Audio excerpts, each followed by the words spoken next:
দর্শক মণ্ডলী, তারেক রহমানের আগমন উপলক্ষে আমরা একটু বিশেষভাবে দেখানোর চেষ্টা করছি এবারকেয়ার হসপিটালের সামনে।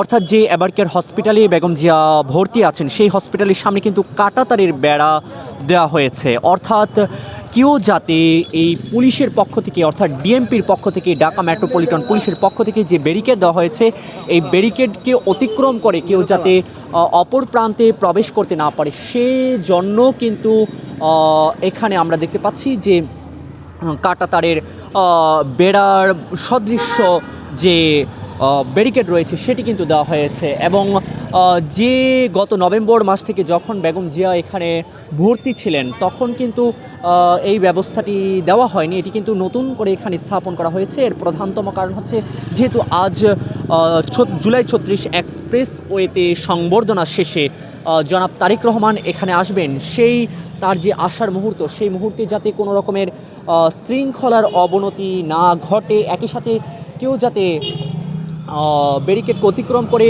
অপর পাশে যেতে না পারে, সেই বিষয়টিকে বিবেচনা করেই কিন্তু এখানে এই কাঁটাতারের বেড়া দেওয়া হয়েছে, বেড়া সদৃশ্য যেই ব্যারিকেড সেটি কিন্তু দেওয়া হয়েছে। এবং এটি কিন্তু সর্বদিক থেকে একমাত্র শুধু যেই জায়গা থেকে নিরাপত্তার দায়িত্বে থাকা সদস্যবৃন্দ যেখান থেকে প্রবেশ করাবেন নেতৃবৃন্দকে বা জনাব তারেক রহমানকে, সেই জায়গাটি ব্যতীত পুরো সমাবেশ, পুরো তার আগমনের স্থলটি, তার যে প্রবেশ স্থলটি, সেই জায়গা সম্পূর্ণই কিন্তু এই কাঁটাতারের বেড়ায় আটকে দেওয়া হয়েছে।